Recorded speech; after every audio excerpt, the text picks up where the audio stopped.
بسم اللہ الرحمن الرحیم۔ السلام علیکم۔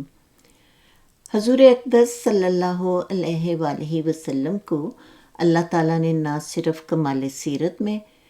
تمام انبیاء سے ممتاز اور افضل بنایا، بلکہ آپ صلی اللہ علیہ وآلہ وسلم کو جمال صورت یعنی خوبصورتی میں بھی بے مثل اور بے مثال پیدا فرمایا، بلکہ آپ صلی اللہ علیہ وآلہ وسلم کی ذات مجسم معجزہ تھی۔ حضرت جابر بن سمرہ رضی اللہ تعالیٰ عنہ کا بیان ہے کہ میں نے رسول اللہ صلی اللہ علیہ وآلہ وسلم کو ایک مرتبہ چاندنی رات میں دیکھا۔ میں ایک مرتبہ چاند کی طرف دیکھتا اور ایک مرتبہ آپ صلی اللہ علیہ وآلہ وسلم کے چہرہ انور کو دیکھتا، تو مجھے آپ کا چہرہ چاند سے بھی زیادہ خوبصورت نظر آتا تھا۔ آپ صلی اللہ علیہ وآلہ وسلم کے رخ انور پر پسینے کے قطرات موتیوں کی طرح ڈھلکتے تھے اور اس میں مشک اور عنبر کی خوشبو رہتی تھی۔ چنانچہ حضرت انس رضی اللہ تعالیٰ عنہ کی والدہ حضرت بی بی ام سلیم رضی اللہ تعالیٰ عنہا ایک چمڑے کا بستر حضور صلی اللہ علیہ وآلہ وسلم کے لیے بچھا دیتی تھیں اور آپ صلی اللہ علیہ وآلہ وسلم اس پر دوپہر کو قیلولہ فرمایا کرتے تھے، تو آپ صلی اللہ علیہ وآلہ وسلم کے جسم اطہر کے پسینے کو وہ ایک شیشی میں جمع فرما لیتی تھیں، پھر اس کو اپنی خوشبو میں ملا لیا کرتی تھیں۔ چنانچہ حضرت انس رضی اللہ تعالیٰ عنہ نے وصیت کی تھی کہ میری وفات کے بعد میرے بدن اور کفن میں وہی خوشبو لگائی جائے جس میں حضور انور صلی اللہ علیہ وآلہ وسلم کے جسم اطہر کا پسینہ ملا ہوا ہے۔ صحابہ کرام رضی اللہ تعالیٰ عنہم کا اتفاق ہے کہ آپ میانہ قد تھے، لیکن یہ آپ صلی اللہ علیہ وآلہ وسلم کی معجزانہ شان ہے کہ میانہ قد ہونے کے باوجود اگر آپ ہزاروں انسانوں کے مجمع میں کھڑے ہوتے تھے تو آپ کا سر مبارک سب سے زیادہ اونچا نظر آتا تھا۔ بدن تو بدن، آپ صلی اللہ علیہ وآلہ وسلم کے کپڑوں پر بھی کبھی مکھی نہیں بیٹھی، نہ کپڑوں میں کبھی جوئیں پڑی، نہ کبھی کھٹمل، نہ مچھر نے آپ کو کاٹا،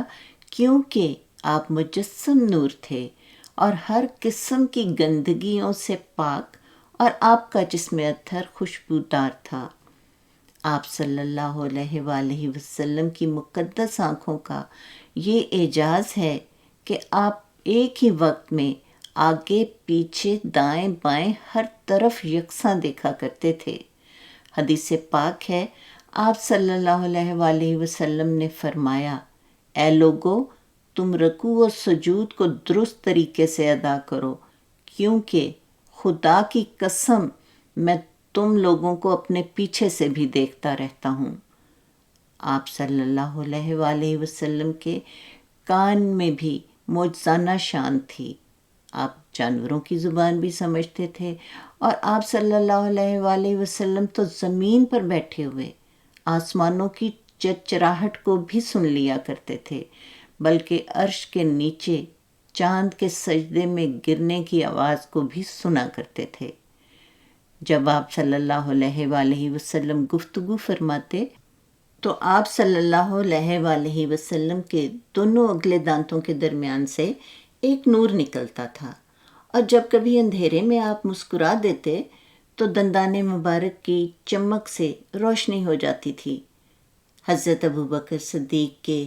پاؤں میں غار ثور کے اندر سانپ نے کاٹا، اس کا زہر آپ صلی اللہ علیہ وآلہ وسلم کے لعاب دہن سے اتر گیا اور زخم اچھا ہو گیا۔ حضرت انس رضی اللہ تعالیٰ عنہ کے گھر میں ایک کنواں تھا،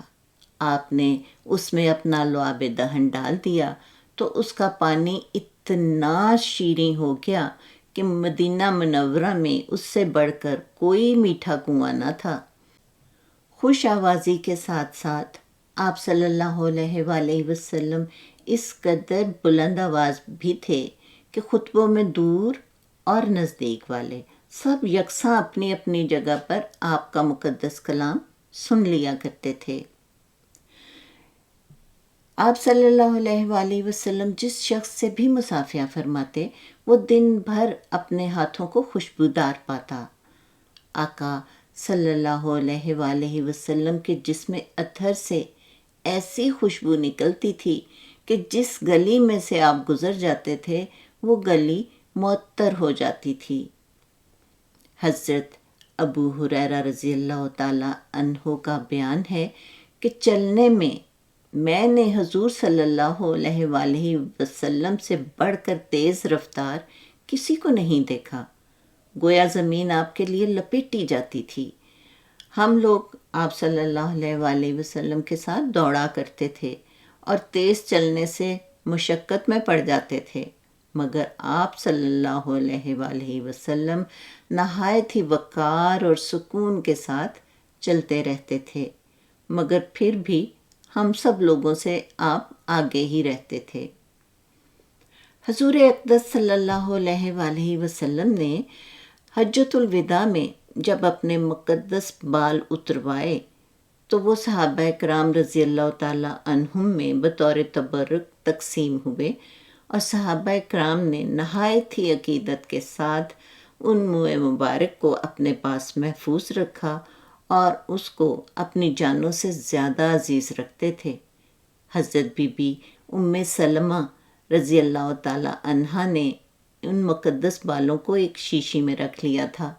جب کسی انسان کو نظر لگ جاتی یا کوئی مرض ہوتا تو آپ رضی اللہ تعالی عنہا اس شیشی کو پانی میں ڈبو کر دیتی تھیں اور اس پانی سے شفا حاصل ہوتی تھی۔ ناظرین، آپ صلی اللہ علیہ وآلہ وسلم کے جمالیاتی حسن اور اس کے معجزات بے شمار ہیں جن کا ذکر مکمل کرنا انتہائی ناممکن ہے۔ یہ آپ صلی اللہ علیہ وآلہ وسلم کی خوبصورتی کے چند خوبصورت معجزات ہیں جو ہم نے آپ کی خدمت میں پیش کیے۔ ویڈیو اچھی لگے تو اسے لائک کریں، شیئر کریں اور کامنٹس میں اپنی رائے کا اظہار ضرور کریں۔